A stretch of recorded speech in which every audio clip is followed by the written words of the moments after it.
insecurity. We've been talking about it this week. It's the title of our week-long series on the world food crisis.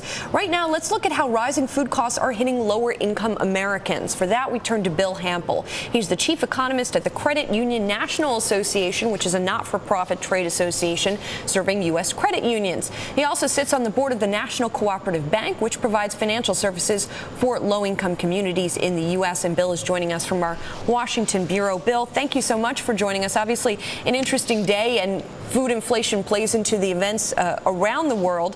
Let's bring it back home for a moment.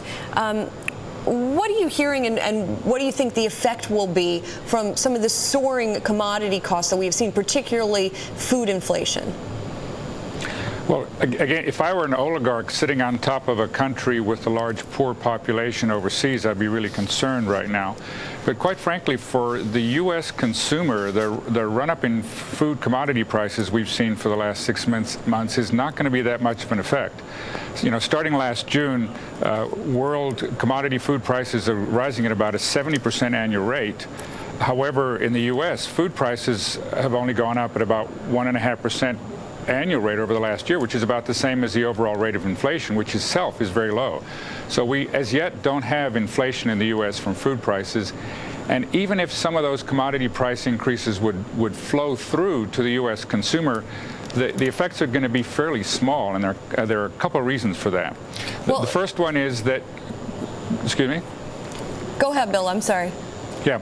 The first reason is that food is a fairly small proportion of the budget for U.S. households. It's only about 13% of total expenditures for the typical U.S. household. For lower income households, it's more than that. It can be 15 to 20%, but it's still a fairly small a bite of what we pay for our total spending in this country. And then the second thing is that not very much of the cost of what we pay for food in the U.S. is the pure basic commodity price. Most of it is the cost for things that happen after the food leaves the farm before it gets to the table. And so even if the cost to the prices the farmers are receiving go up substantially, the prices that consumers are going to have to pay are going to only rise modestly. We're back talking food prices with Bill Hampel. We've been talking about the effect here in the U.S.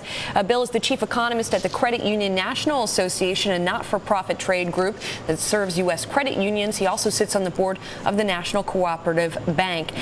Bill, we've been talking about food prices and that you think that they will not necessarily have a big effect on consumers here in the U.S. You were just talking about some of the reasons why, and this is something that our reporter Adam Johnson alluded to earlier in the week. Why is this sort of food efficiency system better here in the U.S. than it is in other countries globally that sort of keeps those prices in check? Well, a big part of it is that as a wealthy economy, we spend just a small proportion of our GDP, of our spending on food. But the other is that we have developed so much technology in food production that we are incredibly efficient. And in fact, we get more and more efficient all the time at food production. So as a developed country, we are very efficient at producing food, and it's such a small proportion of our budget that even if it increases, it's not that significant an effect. Will we see consumers, though, make different choices as food prices go up, even if it isn't that large of an increase? We will. And when we talk about overall food prices, we're missing a lot of really interesting stuff about individual food prices. The USDA is expecting food inflation this year to be between 2 and 3%, which, you know, is double last year's 1.5%, but in the big scheme of things, not that terrible.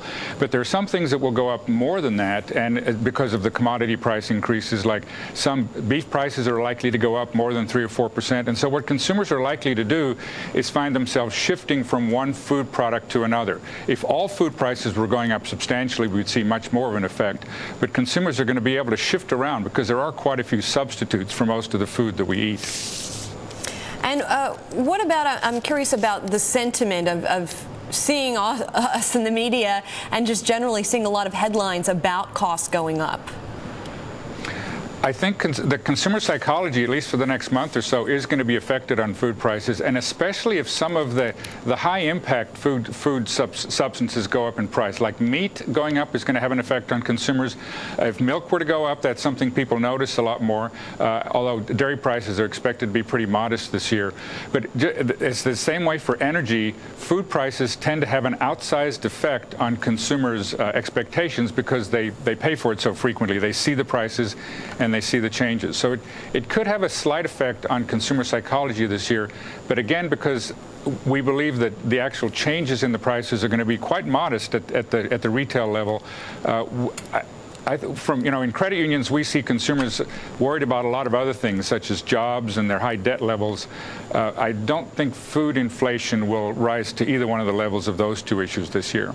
Bill, thank you so much for your time. We really appreciate it. Bill Hampel is the chief economist for the Credit Union National Association. He was joining us from our Washington, D.C. bureau.